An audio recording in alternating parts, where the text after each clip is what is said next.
آج کی جو پیشی تھی، آج توشہ خانے کا کیس لگا ہوا تھا اور آج جو ہے القادر ٹرسٹ کا کیس لگا ہوا تھا. آج محترم عمران خان صاحب بھی موجود تھے، بشرا بی بی بھی، ان کی اہلیہ بھی، زوجہ بھی موجود تھیں. اور آج یہ ضمانت کی جو درخواستیں تھیں ہماری، وہ ہم بحث کر چکے تھے. بحث میری مکمل ہو چکی تھی. یہ 2-3 تاریخیں پہلے سے پروسیکیوٹر نے اپنا نصف جو ہے کیا تھا. پچھلی تاریخ پر انہوں نے نواز شریف کا وکیل جو نیب کے خلاف اپیلوں میں ہائی کورٹ میں بحث کرتے رہے ہیں، جنہوں نے نواز شریف کو بری کروایا، آج ان کا وکیل پروسیکیوٹر نیب کی جانب سے پروسیکیوٹر بن کے تشریف لے آئے پچھلی تاریخ پر، اور کہنے لگے کہ جی میں تو چونکہ آج انگیج ہوا ہوں اس لیے میں بحث کے لیے مہلت چاہتا ہوں. میں نے اس کی شدید مخالفت کی کہ جب پروسیکیوٹر موجود ہے، ان کی ٹیم ظفر موج موجود ہے ان کی جو ماشاءاللہ، اور وہ کئی پیشیوں سے اس پہ پیش ہو رہے ہیں، تو کیسے ایک اور وکیل کو یہ لا کے صرف تاریخ لینے کے لیے، التوا کرنے کے لیے اور عمران خان کی جو ہے اذیت اور کرب میں اضافہ کرنے کے لیے یہ کیسے اسے لا سکتے ہیں؟ اور پھر آج ماشاءاللہ انہوں نے تاریخ لی تھی آج کی، اور آج وہ سرے سے آئے ہی نہیں، تشریف ہی نہیں لائے عدالت میں، اور نہ کوئی عدالت کو اطلاع دی، نہ عدالت کو کوئی درخواست بھیجی. انہوں نے پروسیکیوٹر سے پوچھا، سردار مظفر سے جو یہاں ان کے چیف پروسیکیوٹر ہیں نیب کے، انہوں نے کہا جی مجھے بھی کوئی اطلاع نہیں ہے. تو پھر انہوں نے کہا کہ آپ کی ٹیم جب بحث کر رہی تھی تو پھر ہم نے تو ایک ایکسٹرا فیور دیا کہ موقع دیا انہیں، لیکن اگر وہ آج نہیں آئے تو پھر آپ کنکلوڈ کیجئے گا. میں نے وہ سپریم کورٹ کی چیف جسٹس قاضی فائز عیسیٰ صاحب کا فیصلہ دیا 1917 سپریم کورٹ، جس میں انہوں نے کہا کہ پرائیویٹ وکیل حکومتی ادارہ نہیں رکھ سکتا، کیونکہ یا تو پھر حکومتی جو پروسیکیوٹرز ہیں، اٹارنی جنرل ہے یا ایڈوکیٹ جنرل ہے، وہ لکھ کے دے کہ میں نااہل ہوں اور میں یہ اس کیس کو کرنے کے قابل لائق نہیں ہوں، تو پھر کوئی اور وکیل لے کر آئیں. وگرنہ یہ غریب عوام کے پیسوں پر جو اتنی زیادہ جو ہے ظفر موج رکھی ہوئی ہے سرکار نے وکیلوں کی، سرکاری وکیلوں کو، جنہیں سرکاری خزانے سے پیسہ ملتا ہے، جو عوام کے ٹیکس دیتے ہیں، پھر اس پر ایک اور بوجھ ڈالنا پرائیویٹ وکیل کا، یہ کسی طور پر قابل قبول نہیں ہے. اور انہوں نے اس کی مذمت کر کے قاضی فائز عیسیٰ صاحب چیف جسٹس موجودہ اس وقت جج تھے سپریم کورٹ کے، ان کا 3 رکنی بینچ کا فیصلہ ہے کہ یہ پریکٹس بند ہونی چاہیے. لیکن اس کے باوجود تو میں نے عرض کیا کہ کیا جی نواز شریف کنٹرول کر رہا ہے نیب کو، کہ نواز شریف صاحب کا وکیل یہاں تشریف لائے ہیں، جب کیا نیب کے وکیلوں پر انہیں اعتماد نہیں ہے کہ تو یا پھر آپ جو ہے کسی اور اس کے تابع انصاف دیں گے؟ تو پھر جج صاحب کی نے اظہار برہمی کیا اور انہوں نے کہا کہ میں اگر آپ یا تو بحث کریں وگرنہ میں اس کو کنکلوڈ متصور کروں گا. اب کیا کرتے ہیں یہ تو میں نہیں کہہ سکتا ہوں، لیکن انہوں نے سوموار کے لیے پھر بھی رکھ دیا ہے کیس، اور یہ اس طرح سے انہوں نے تاریخ لی ہے. دوسرے کیس میں ملک ریاض صاحب کے اور ان کے جو فرزند اور ان کی جو بی بی تھیں، وہ ان کی جانب سے ایک فاروق نائک نے درخواست دی القادر ٹرسٹ کیس میں،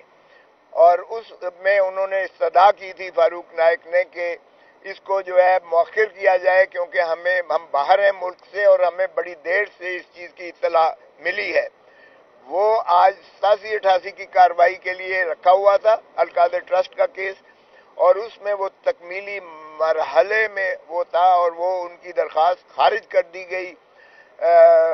ملک ریاض صاحب کی اور ان کے جانب سے، اور انہیں آج جو ہے وہ مفرور قرار دے دیا گیا، اور آئندہ تاریخ کے لیے وہ القادر ٹرسٹ کا کیس جس میں بھی محترم عمران خان صاحب اور بشرا بی بی ہمراہی ملزمان ہیں، وہ کیس بھی سوموار کے لیے رکھا ہے مزید کارروائی کے لیے. سو اس لیے جو یہاں استغاثے کی جانب سے، نیب کی جانب سے، سرکار کی جانب سے جس طرح سے اس کیس کو مؤخر کرنے کی جو ہے بار بار ان کی جانب سے جو ہے تاریخوں پر تاریخیں لی جا رہی ہیں، جبکہ ہم کہہ رہے ہیں کہ ہم بے گناہ ہیں اور ہمیں مخلصی دی جائے، ہمیں رہائی کی جائے. اور میں نے 94 کی دفعہ 94 کی ایک درخواست دے رکھی ہے کہ 47 سے لے کر آج تک توشہ خانہ سے جن صدور نے، جو وزرائے اعظم نے، جو گورنرز نے، جو اکابرین نے جتنے تحائف لیے گئے ہیں وہ بھی ذرا فہرست منگوا لیجئے گا اور وہ بھی دیکھیے گا کہ کس طریقے سے انہوں نے جو ہے یہ تحائف لیے ہیں اور کیا ان کے خلاف کوئی آج تک انکوائری یا کارروائی ہوئی ہے. کیا عمران خان ایک ہی وزیر اعظم ہے جو ان 77 سالوں میں وہ قابل مواخذہ قرار دیا گیا ہے، جبکہ نہ صرف پرائیویٹ اپریزر بلکہ حکومتی جو اپریزر تھے خود انہوں نے اس کا تعین کر کے اور خان صاحب نے ضابطوں کے مطابق پیسے جمع کروا کے وہ تحائف جو ان کے انٹائٹلمنٹ تھی اس نے اور بی بی نے حاصل کیے تھے. تو پھر آپ آئین کے تحت کسی کے ساتھ تشخیص و تمیز نہیں کر سکتے ہیں. یہ آرٹیکل 25 کی خلاف ورزی ہوگی، آرٹیکل 4 کی خلاف ورزی ہوگی، آرٹیکل 9 کی خلاف ورزی ہوگی، آرٹیکل 10A کی خلاف ورزی ہوگی، آرٹیکل 14 کی خلاف ورزی ہوگی، آرٹیکل 25 کی. تو یہ آئین کی آپ اس طرح سے تضحیق نہیں کر سکتے کہ ایک شخص کو سنگل آؤٹ کر کے آپ پروسیکیوٹ کیجئے گا. تو اس میں بھی ہم نے تقاضا کیا ہے کہ یہ تمام جو ہے ریکارڈ فراہم کر کے آپ کے سامنے بھی آیا جائے، کیونکہ فرد جرم لگانا جو ہے یہ کوئی مذاق نہیں ہے. کسی کو آپ فرد جرم لگا کے اور اس کے بعد اس کو جو ہے کارروائی ٹرائل کی شروعات کر کے اور اس کو جو ہے کھینچ کر ذلت اور رسوائی میں ڈال کر اور ٹائم ضائع کریں اپنا بھی اور ان کو بھی پابا سلاسل رکھیں، تو یہ قانون اور انصاف کے متصادم ہے. پھر خان صاحب نے خود اٹھ کے کہا کہ مجھے 5 ماہ سے میرے بیٹوں کے ساتھ بات کرنے نہیں دی گئی ہے. چلیں وہ سائفر کے کیس میں تو انہوں نے کہا جی سیکریسی ہے اور کوئی نہیں آ سکتا، لیکن سائفر کے کیس میں خان اندر نہیں ہے. خان کی سپریم کورٹ ضمانت لے چکی. اب خان جو ہے ایک عام جو ہے کیس میں موجود ہیں اور ان پر کوئی ایسی سیکریسی والی بندش نہیں اطلاق کیا جا سکتا. تو جج صاحب نے اس پر جو ہے ان کو حکم دیا ہے کہ ان کو بچوں کے ساتھ جو ہے رسائی کے لیے بات کرنے کے لیے قانون اور جیل مینول کے تحت ان کو اجازت دی جائے تاکہ یہ فون پر اپنے بچوں کی خیریت دریافت کر سکیں اور ان کے ساتھ گفت و شنید کر سکیں. تو یہ کارروائی ہے جو آج ہوئی ہے. جی اب سوال کیجیے گا اگر کرنا چاہتے ہیں تو.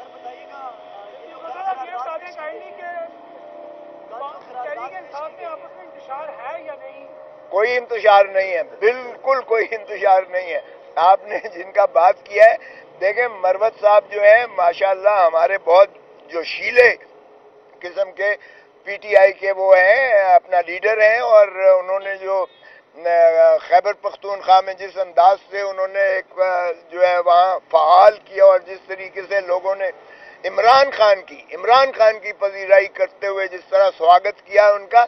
وہ بے مثل ہے جس سے ان کے ہوش اڑ گئے. تو اس لیے وہ جوش میں تھوڑی سی بات کر جاتے ہیں، لیکن کوئی ایسا انتشار نہیں ہے. جو بات گوہر صاحب نے کی ہے وہ آج بھی سپریم کورٹ میں ہم نے درخواست دی ہے کہ سپریم کورٹ میں یہ سمبل کے کیس جو ہم نے اپیل کی ہے پشاور ہائی کورٹ کے فیصلے کے خلاف، اس کو فوری لگایا جائے اور وہ انشاءاللہ وہ بھی اس نیکسٹ ویک میں منڈے کو لگ جائے گی سوموار میں، اور شاید لارجر بینچ اس میں کانسٹیٹیوٹ ہو. سیٹ ایڈجسٹمنٹ کے لیے بات کی ہے، جیسے شیخ رشید ہیں یا فواد چودھری ہیں، کچھ لوگ ہیں آپ کے، کیا ان کے ساتھ سیٹ ایڈجسٹمنٹ ہو رہی ہے؟ دیکھیں پی ٹی آئی کو کسی سیٹ ایڈجسٹمنٹ کی ضرورت نہیں ہے، نہ ہی پی ٹی آئی سیٹ ایڈجسٹمنٹ کی محتاج ہے، نہ ہی پی ٹی آئی کوئی سیٹ ایڈجسٹمنٹ کرنے جا رہی ہے. البتہ ریکویسٹ تو ہر طرف سے آیا ہی چاہتی ہیں، ہمیشہ آتی ہیں. وہ